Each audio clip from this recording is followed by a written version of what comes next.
L'important, c'est qu'il nous a fait serviteur et après nous, par la vie, il a été à ce sujet du bonheur.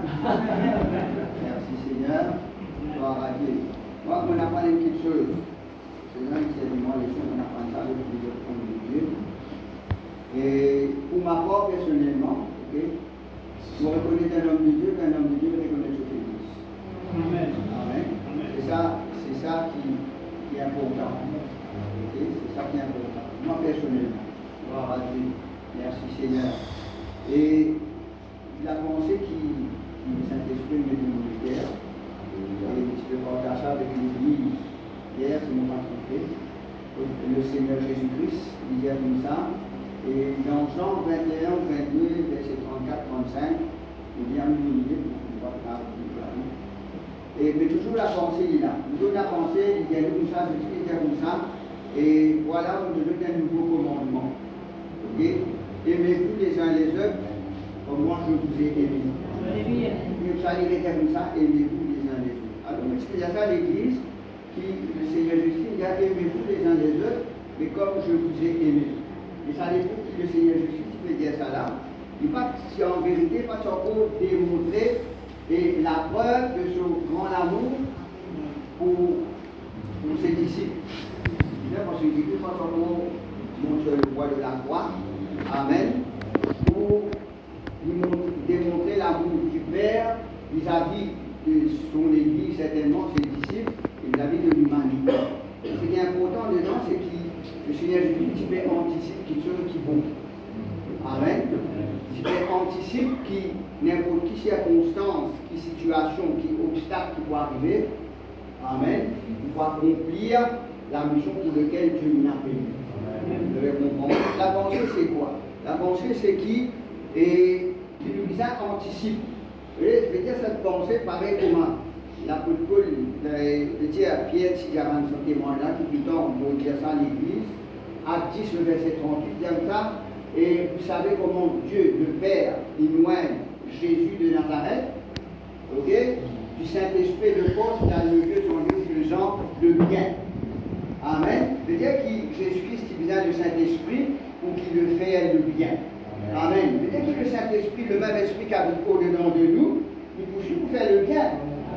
Amen. La pensée, c'est qui tout le temps nous vise à anticiper pour faire le bien. Vous devez comprendre, il y a beaucoup de circonstances, qui situation, il paraît comment Jésus-Christ, vous regardez quand vous êtes comme ça, aimez-vous les uns les autres comme moi je vous ai aimé. Amen. Jésus-Christ, il comprend constance de mon disciple, il dit pas tu encore de la preuve, alléluia, profond la preuve, alléluia, qui vraiment sont en jeu avant qu'il aille sur le poids de la croix, il est devenu en sacrifice. Amen. Jésus-Christ, il peut anticiper pour faire cela. Amen. Jésus-Christ, c'est là, alléluia, le Dieu, c'est là, la bonne pensée pour tout le temps faire le bien. Amen. Puisque le Saint-Esprit habite au-dedans de nous, ce même esprit qui stimule, pousse, qui instruit, qui fortifie Jésus-Christ pour faire le bien, encore c'est le même Saint-Esprit qui aide nous afin qu'il nous capable tout le temps d'anticiper pour faire le bien.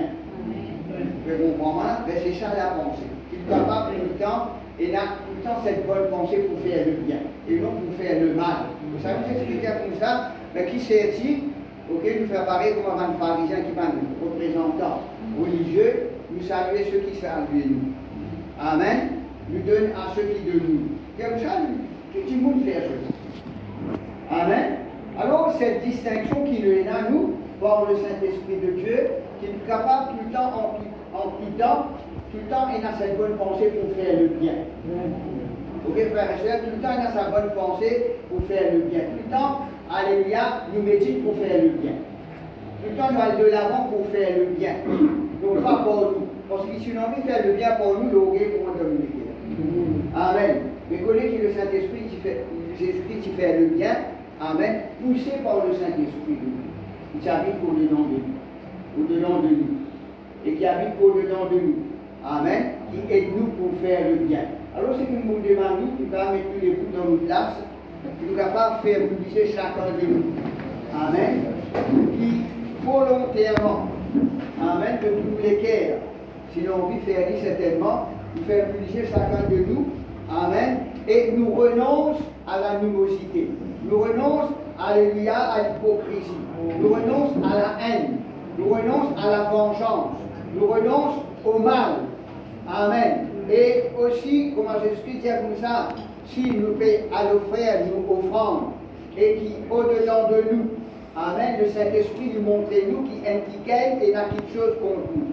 Ce n'est pas nous qui avons quelque chose contre la personne, mais qui a quelque chose contre nous, il dit nous laissons l'offrande, amen, à réconcilier.